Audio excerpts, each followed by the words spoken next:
there was some ugly football yesterday. There was some entertaining football. There's also some situations that probably warrant a closer look. Are the Lions that good? Are the Chiefs that good? Are the Ravens that good? Are the Seahawks that good? I'm not quite sure because both of my Super Bowl teams lost yesterday, the Lions and the Chiefs, and they're on the outside of the playoff picture looking in. And I start to wonder here, NFC North is tough sledding here. And it's not a foregone conclusion that the Lions are the best team in that division. And they might be, but, everybody else is capable of providing a scare. Or maybe Green Bay wakes up and realizes you got a defense that's this good and you might blow this opportunity. Josh Jacobs and that injury, the severity of that, their season could hinge on that. He's that valuable. But in no particular order, watching the Eagles with the Lions last night, Jared Goff, vanilla. Now, I'm going to give the defense a whole lot of credit here because the Eagles' defense is still pretty good. The offense, and if you're relying on Jalen Hurts to throw almost 30 passes, that concerns me. Because it should be starting with Saquon Barkley. But teams are doing a pretty good job saying, all right, let's see if Jalen Hurts can beat us. And I wouldn't go to my grave saying Jalen Hurts is going to beat you through the air. Bad call at the end. That was offensive pass interference. But, Detroit just, you're going to have that aggressive play calling from Dan Campbell and you're going for it on fourth down. At some point you got to realize maybe your team in that game, in that moment, is not going to pick up the first down. And sometimes 3 points is okay. I'm okay. I like to, it feels like it's a participatory 3 points. Hey, you got to get something here. All right, we'll give you 3 points. I don't want to come away with nothing. And that hurt. That hurt the Lions. The Chiefs, I kept waiting, still waiting, and give Denver's defense a whole lot of credit. And Bo Nix made some plays. That's what you want. Tony Romo was talking about that. Give me that kind of defense and give me a quarterback who can make plays in the fourth quarter, which kind of sounds like the Chiefs. But here they are, average, and maybe not making the playoffs. But if they do make the playoffs, I'm looking at the odds here, because I'm curious about Super Bowl odds. After this weekend, the team with the best odds to win the Super Bowl. Todd, I'll start with you. Who does DraftKings have the number one team? I think they're still going to go with the Chiefs. All right. Marvin? The Bills. Paul? The Rams. Dylan? The Eagles. It's the Rams, followed closely by the Eagles, and then it's the Bills, Colts, Seahawks, and Chiefs are tied. Then it's the Lions, Ravens, Broncos, and then the Patriots. So this is according to DraftKings this morning. And the Rams got 4 interceptions from Sam Darnold and could have lost the game. That Seattle defense is good. But if you're the Rams, you're like, why is this team still in the game? You couldn't put them away. The Eagles, Buffalo, that's a big win. This is a depleted Tampa Bay team. Give credit Tampa, at least being on the road and putting up a fight there. Josh Allen, that's pretty incredible stat line for him. The Seahawks with the loss and the Chiefs, the Lions. The Ravens won, but it wasn't. That's not one of those where you go, yeah. You kind of go, yeah. I mean, Dylan Gabriel has not played well, but if he stays in, Cleveland probably wins that game. And Shedeur Sanders got in. Look, the offensive line is not good. And also, he has no pocket awareness. None. Now, that probably stems from not trusting your offensive line, but they still could have won the game. The Broncos, that defense, when you're getting the Chiefs to settle for field goals, you are in great shape. But, they're putting pressure on Mahomes. You get 9 hits on him. So that's just some of the Cliff Notes version of what we saw with the NFL. This first hour brought to you by the great folks at Tire Rack. helping you find the right tires for how and what and where you drive. Ship fast and free, backed by free road hazard protection, convenient installation options like mobile tire installation. TireRack.com is the way tire buying should be. All right, Dylan, you're in for Seton. You come up with the poll question today. All right, Dan. So Paulie sent me this. We're going to kind of populate the answers. Who had the worst loss in the NFL this weekend? Okay. We've got some options here. Chiefs, Lions, Bucks, Seahawks, Chargers. Oh, my gosh. Oh, the Chargers. Jeez. I know. You just 6 points?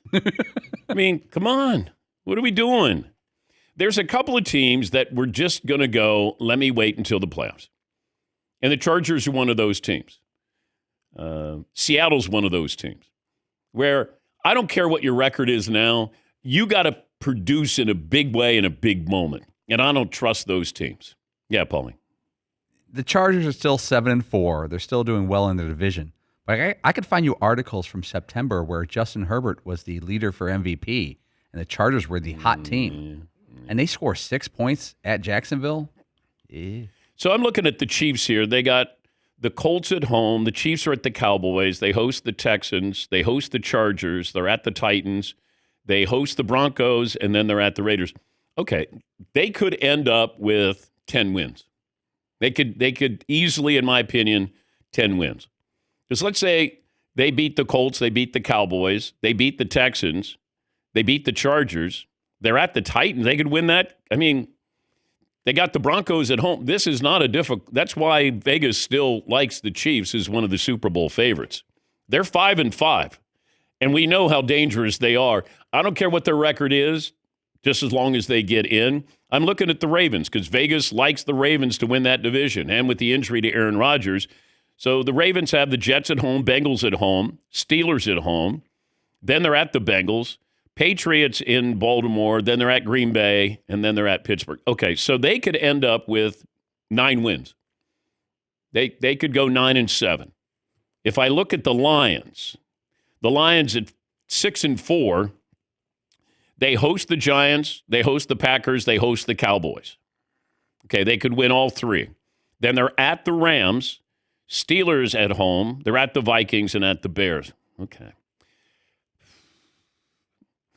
The division games that's what's tricky here with Detroit. I could look at Detroit winning 10 games. Giants at home, Packers at home, Cowboys at home, Steelers. Yeah, I could see 10 wins for them. I could see 10 wins for the Chiefs, maybe 11. Baltimore, I could see maybe 9 wins. But it depends on when you're playing, who you're playing. Like, you can't afford a loss to the Jets or the Bengals are coming to town. Even the Steelers, but that's always a tough game. That's knockdown, drag out. Then you're at the Bengals. Patriots come to town. You're at Green Bay and at Pittsburgh. Okay, so it gets a little tougher there, but I could see them 9 wins, maybe 10. Chiefs, I would look at 10 wins. And the Lions probably got the Giants, Packers, Cowboys. Okay, they could win all 3. At the Rams, not good. Steelers at home. Okay, so I'll give them 10 wins. Give them 10 wins. The thing with the Ravens is they don't look good. Like, Lamar Jackson didn't look good at all. I mean, when you're getting outplayed by Dylan Gabriel, like, that to me was alarming. Because I thought, okay, just a 2-time MVP. And he wasn't playing well at all. Yeah, Paul. Going back to the Chiefs, I don't know if this is legal, and I think it's called collusion, but can all the AFC teams share notes on how to keep the Chiefs out of the playoffs? It's like when Michael Jordan left to go play baseball. If they miss the playoffs, it's like, oh, it's open now. Everyone has a chance. Here's Patrick Mahomes after the loss. Obviously, it's going to be tough to get back in the division race, but at the end of the day, all the goal is to get into the playoffs and try to make a run at it. And all you can focus on is next week. We got to learn from this one as much as possible, knowing that we're going to get a great opponent coming into Arrowhead this next week, and we're kind of at that point where we got to find a way to win football games, and got to keep moving forward. That's what this league's all about. It's like you pull a string and then he just spits out an answer. There used to be a doll called Chatty Cathy, and you pulled the string, and then she would just say, these scripted things. That's what it sounds like. After a loss like that, tough loss like that, all right, we're 5-5. We're average, but we're above average when we get to the postseason. It's like the Eagles yesterday. They didn't look good, but that's a big win. Style points, in college it matters, not in the NFL. But you got the win. Wasn't pretty. And still goes back to with Jalen Hurts. He's an average passing quarterback, but he's an above average quarterback when it gets to the postseason. And that's what this is all about. Seattle, though, watching that, I kept thinking they could win this game. Unbelievable punt to pin them back, in the 1 yard line. Unbelievable punt. And then you're trying to get into field goal range. They had a chance and could have won that game, which is crazy. All right, what else do we have? Dill? That's all. So I just posted that one, Dan. We went with Chiefs, Lions, Seahawks, Chargers for the worst loss. We could also do worst win. There was a few of those. For example. Is the Ravens win a bad win for a team that has been terrible and just getting to 500? I would say so. I mean, they won by 7 against Dylan Gabriel and Shadur Sanders. The Rams had an ugly win. Yep. That's an ugly win. By the way, Myles Garrett had 4 sacks in that game.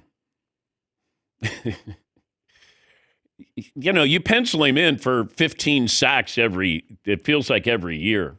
And but I think he's had 9 of his, does he have 15 sacks this year? 9 of his 15 have come in 2 games. Yeah, he's got 15 in 10 games. Yeah. I don't need to do the math, but I think he's on pace for 28. Yeah. And nobody is going to care.